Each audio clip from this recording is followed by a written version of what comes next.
Disitulah saya memohon kepada Allah, ya Allah, saya sudah tak akan bisa menatap ayah saya lagi. Saya tak bisa berbakti lagi dalam hidupnya. Maka mohon ya Allah, ganti bakti saya ni dengan menghafazkan Quran dan jadikan setiap huruf dari Al-Quran yang saya hafazkan ni mengalir pahala untuk ayah saya. Allahu Allahu Allahu Allah. Bagaimana cara mahu hafal 30 juz? Ya berhafal lah, menghafal. Caranya begini. Ini ada Nuha 10 tahun, Masya Allah. Pertama Nuha, saya ni sangat seronok dengan pertanyaan ni. Senang, bahagia saya. Ada anak kecil 10 tahun tanya bagaimana menghafal Quran. Ya, ada orang sudah tua, 40, 50 tahun, 60 tahun, 70 tahun. Untuk baca pun belum punya waktu. Ini kita berdoa. Ya, mudah-mudahan anak ini mendapat bimbingan dari Allah Subhanahu Wa Taala. Yang pertama adalah berniat dengan kuat, ikhlas kerana Allah. Dalilnya Quran surah 96 ayat pertama. Iqra bismi rabbikal ladzi khalaq. Pesan Allah kepada Nabi, ayo baca Quran, dapatkan Al-Quran, bismi rabbik, niatkan kerana Allah.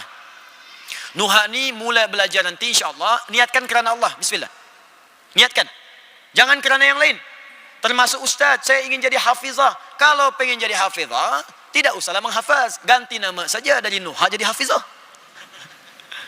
Niatkan kerana Allah. Ya, yang kedua, cari guru yang baik. Cari guru yang benar. Karena Al-Quran ini mesti ada guru.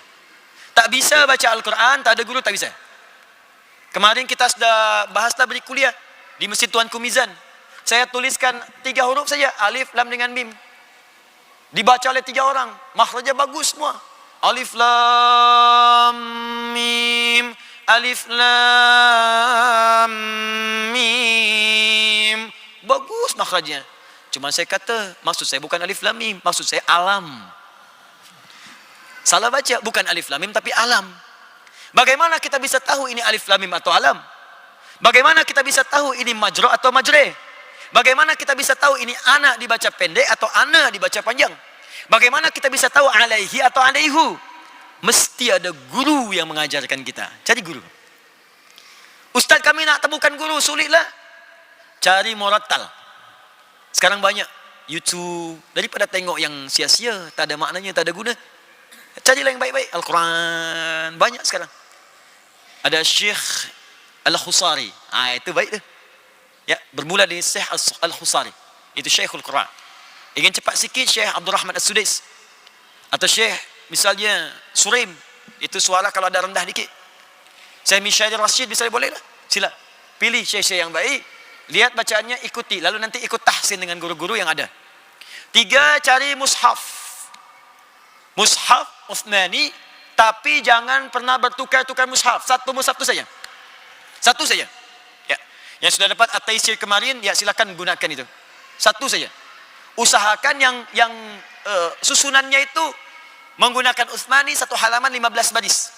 Satu halaman 15 baris. Kecuali yang pertama, halaman pertama Al-Baqarah 1 sampai 5. Ya, 1 sampai 5, 6 sampai 16, 17 sampai dengan 24, 25 sampai 29, 30 sampai dengan 37, 38 sampai dengan 48, demikian seterusnya. Susunannya. Yang keempat, harus punya prioritas dia. Tempatkan hafazan sebagai prioritas kita. Sebab orang kalau sudah punya prioritas, dia akan tunaikan semampu yang bisa dia lakukan. Dan yang kelima, harus ada motivation. Hadirkan motivation terbaik untuk bisa menghafaz Quran dengan baik. Saya dulu motivasi terbaiknya adalah untuk bisa berkhidmat kepada ayahanda almarhum. Saya, alhamdulillah, Allah titipkan ayah yang menurut saya baik. Dari kecil beliau mengajar di desa kami, di kampung itu, di musalla kecil. Saya selalu menyertai itu. Jadi beliau mengajar, saya tertidur di sampingnya. Sekarang kami terbaliklah. Saya mengajar, beliau tertidur untuk selamanya. Kalau selesai beliau mengajar, beliau gendong saya pulang. Kadang saya sengaja, saya pura-pura tidur. Saya ingin tahu apakah ayah saya akan menggendong saya. Ternyata masih digendong pula. Dan tertawa. Saya nak tidur, ya beliau menggoda, berikan canda kepada saya. Supaya terasa bahagianya. Tanpa saya sedari, saya mau masuk pesantren, mau belajar. Beliau divonis sakit, sudah ada komplikasi di tubuhnya, tak bisa mengantar. Saya dipeluk dengan erat. Minta maaf kepada saya kerana tak mampu mengantar ke pondok. Ya, beliau menangis saya itu. Saya belum faham lah, saya itu masih kecil. Saya berangkat kemudian ke pondok.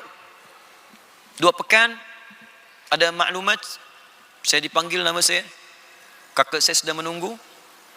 Lalu, ya guru tu bercakaplah saya itu. Ananda mesti pulang. Tapi tak berikan maklum kepada kami apa yang terjadi. Saya tanya kakak saya, bagaimana dengan ayah? Beliau diam saja. Ya, sampai saya di Bandung, paman saya, kalau di sini mungkin di Jakim ya. Saya tanya, belum sempat saya tanya, beliau jawab, mohon maaf barangkali Ananda Adi tak bisa melihat ayah lagi, karena mungkin tiba nanti di rumah sudah dikuburkan. Ayah saya sudah meninggal, saya diberitahu oleh paman, dan saya tak bisa menatapnya lagi. Pulanglah saya. Itu dari Bandung ke rumah saya itu ada kisaran 4 jam lah, naik kereta. Sampai di rumah saya dapati ibu saya, sudah lewat maghrib menjelang isya. Dia duduk, tabah sekali. Tak menangis, tak apa, dia sambut saya. Saya peluklah beliau. Saya pun tak menangis, kerana saya tak ingin membuat ibu sedih. Saya peluk di situ, saya temani tidur. Di tidur tu saya bermimpi melihat ayah saya. Mengenakan kemeja, hanya memberi isyarat saja. Besoknya saya bangun, saya buka semua tu, kamar ayah saya lihat. Allahu Akbar, ternyata selama ini yang beliau ajarkan pada saya bukan kitab-kitabnya, tapi akhlak-akhlaknya yang berisi dari kitab-kitab tu. Saya tak pernah ditunjukkan ni kitab ini, kitab ini. Tidak. Tapi yang saya temukan kitab tu di pondok tu, saat saya mondok saya lihat kitab-kitab itu. Ada semua di kamar saya. Rupanya isi kitab tu diajarkan melalui saya secara langsung, bukan dari bacaan. Menangis saya waktu itu, saya bawa mushaf. 1 mushaf tu. Ayah saya wafat, semua bajunya dibagi oleh ke kerabat-kerabatnya, kawan-kawan dekatnya. Semua baju dibagi semua. Hanya meninggalkan kitab dan mushaf saja. Saya bawa mushaf, saya masih ingat mushafnya. Saya bawa mushafnya, saya duduk di ruang tamu itu, di ruang tengah. Saya menghadap ke arah kiblat, saya buka lah mushaf itu. Di situlah saya bermohon kepada Allah. Ya Allah, saya sudah tak akan bisa menatap ayah saya lagi. Saya tak bisa berbakti lagi dalam hidupnya. Maka mohon ya Allah, ganti bakti saya ini dengan menghafazkan Quran dan jadikan setiap huruf dari Al-Quran yang saya hafazkan ini mengalir pahala untuk ayah saya. Mula saya menghafaz waktu itu, menangis saya, dan saya tak bisa berhenti mengucapkan Al-Quran. Setiap saya bacakan, dia datang. Saya hanya ingin 8 ayat, masuklah 10 ayat, 20 ayat, 30 ayat, dengan numbernya, dengan artinya, dengan macam-macam, tanpa bisa saya hentikan. Ya, saya berhenti, saya menangis lagi, saya pulanglah ke pondok tu. Di pondok kita ditugaskan menghafaz 8 ayat. Saat saya diminta baca, lisan saya tak bisa berhenti. Sampai dengan 40 ayat saya baca terus. Baca.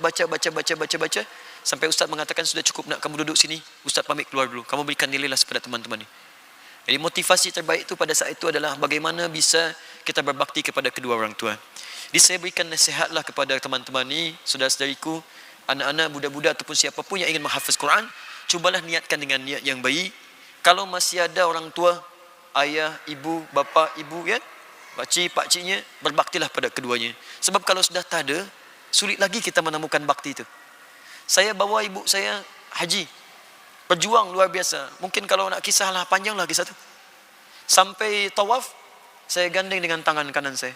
Sa'i, saya gandeng dengan tangan kanan saya. Saya bayangkan bagaimana Sayyidah Hajar membuat yang terbaik untuk Ismail. Saat tangan kanan ini menggandeng ibu, ada tangan kiri yang tak bisa menggandeng siapapun. Itulah saya berdoa, ya Allah berikan kemuliaan pada saya. Jadi saya berikan nasihat, kalau masih ada bapa ibu, cepat berbakti pada keduanya.